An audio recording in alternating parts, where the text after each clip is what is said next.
I got to shift to UFC because let me explain what kind of card. I love that Taylor's is the kind of fan he is, and that Woody and Woody is the kind of fan he is, because this is perfect.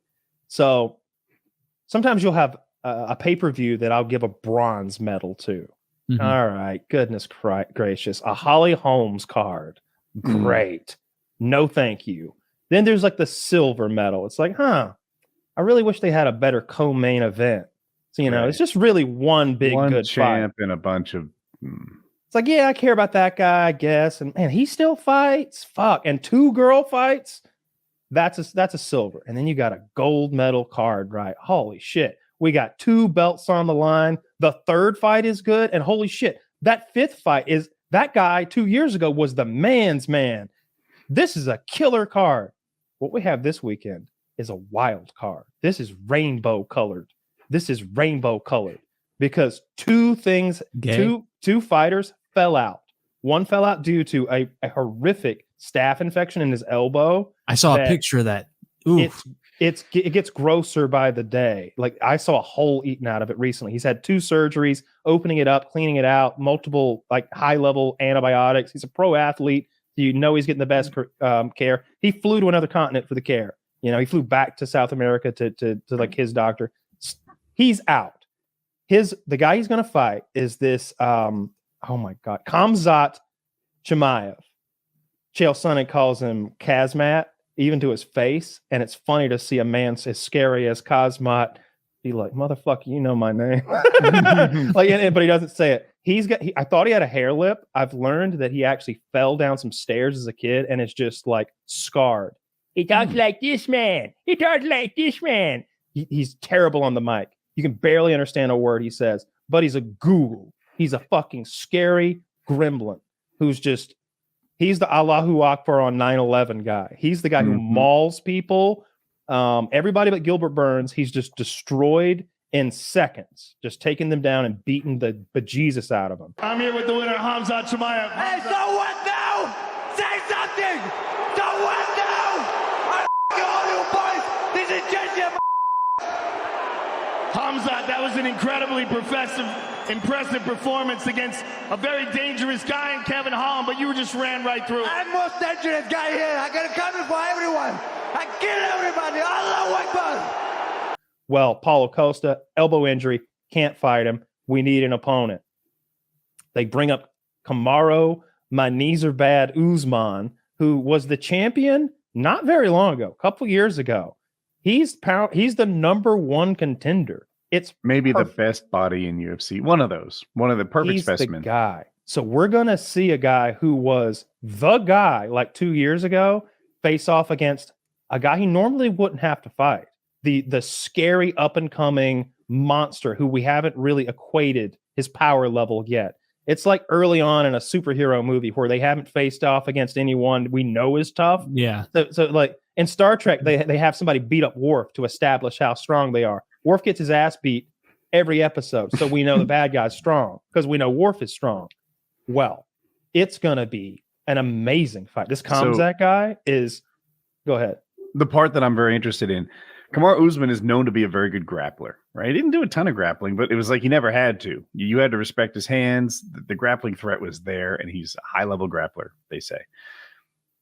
Khamzat is a very good grappler. He only grapples. All his striking is basically his attempt to get to grappling. That's 80% right. So I'm interested to see, how does his grappling hold up against a high-level grappler? We'll know. So the most interesting part, and I'm going to talk about the co-main event as well, because it's or the other fight. I don't know how they're stacked because they're both incredible fights. Well, just to stay on topic, the co-main event, same thing happened. The opponent fell out. One of the opponents couldn't remind me of what happened because for some reason I'm spacing. Yeah, Islam.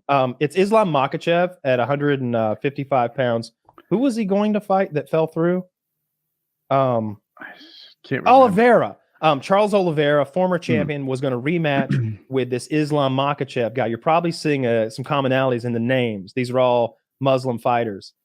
But his opponent gets a serious cut on his eye, and he's out. Now we need an opponent. So they bring the 145-pound champion from Australia on 10 days' notice, says, yes, I will fly to Abu Dhabi. I just want to add, will fight he the said something champion. better than yes. He said, pay me. And the UFC said, okay.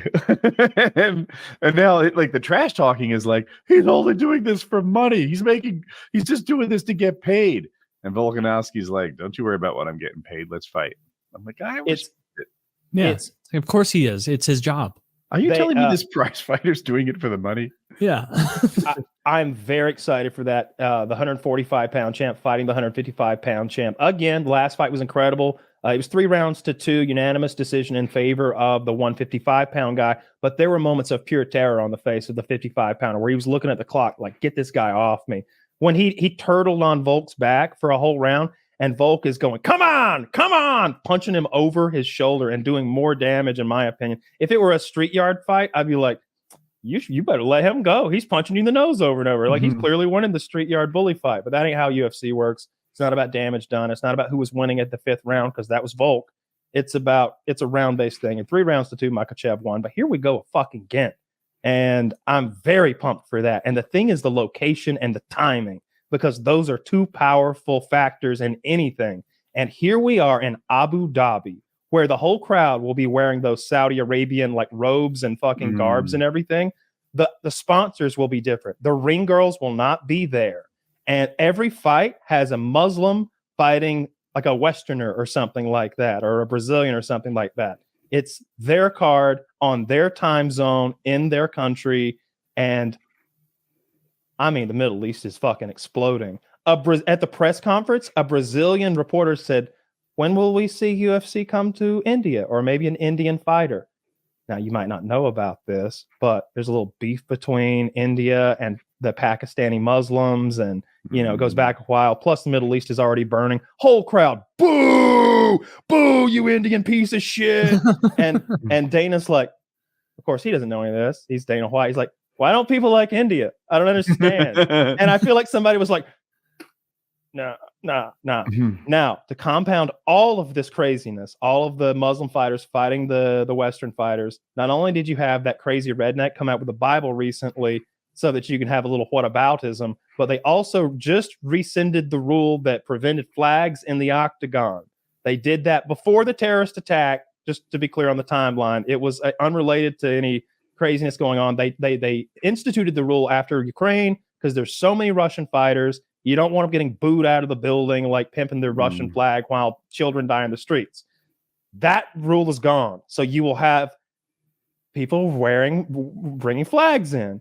I can imagine a Palestinian flag coming in there. I can imagine some crazy shit coming out of the mic, because our boy Khamzat with the hair lip from falling down the stairs, I don't know if you follow him on Twitter. He tweeted out a picture of Hitler and Bibi Netanyahu like hand in hand, like doing the Arnold shake together. Like, it's gonna get political, nasty, and it's gonna be fun. It's gonna be fun because it's the highest level. These are some of the if you look at the pound for pound list, a bunch of the top guys are fighting that night each other. I don't even care about the undercard, though I'm sure it's great. The rest of the main card, those two fights right there, the location, the timing, the flags, it's going to be wild. In the UFC, you get the fight you want. If you like boxing, like Pacquiao didn't fight Mayweather until they were both over the hill. It never happened. They aged out before you got to see the fight you really wanted. In the UFC, you get the fight you want. They take the two people you wish would fight and they figure it the fuck out. And I'm excited that, like, even on a short notice, they're like, Volkanovski, you pay me. And they did. Nate Diaz had this. We're making light of that. But he stepped in to fight Conor McGregor. And Nate Diaz and his like speech impediment slur and stuff. He's like, we want you to fight. I said, all right, pay me. They said, okay. I said, nah, pay me some more. They said, okay. So here I am. I was like, fuck. Go Dana. Like, make this fight happen. I'm very excited for it. There's probably outside money from Abu Dhabi. Like, I bet they might have had some influence. He might have asked one of those sheiks over there, hey, who would you like? Because I know Poirier said yes. I know a lot of 55 pounders said yes. It's a goddamn shame Conor couldn't say yes and step up. Ooh, he'd be like, do it a catch weight. Oh, catch weight, him versus Islam at whatever the fuck they weigh. Conor would get his shit He pushed. gets smoked. Yeah. Gets smoked. He'd say no.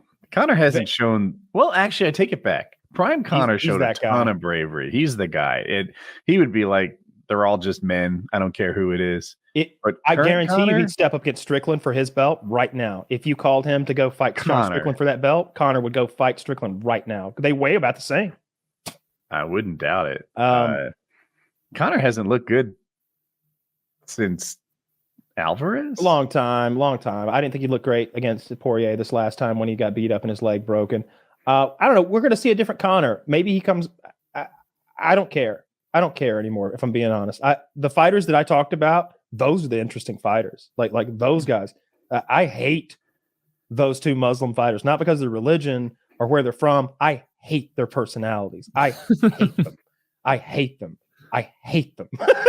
As guys, you wouldn't want to hang out with them. I want bad things for them. Like the same way that I hope Chris Pratt's having a nice evening. And I hope him and his family are well this evening. And like he has a good day tomorrow too. I hope bad things for those fuckers. You hope these guys are struggling to make weight. Stub your toe on the way out of bed. Fucking cut yourself seen shaving. Vitor Belfort cut the corner of your trying to mouth make on weight? an envelope while you lick it. You piece of shit. TRT4, they called him. I saw him trying to make weight once, right? So he's trying to get all the water out of his body, but he wants to drink so bad. They put a bunch of ice cubes in a towel and they let him bite the ice cubes. He crushes them, but he doesn't really get any water out of it. And then they take it away.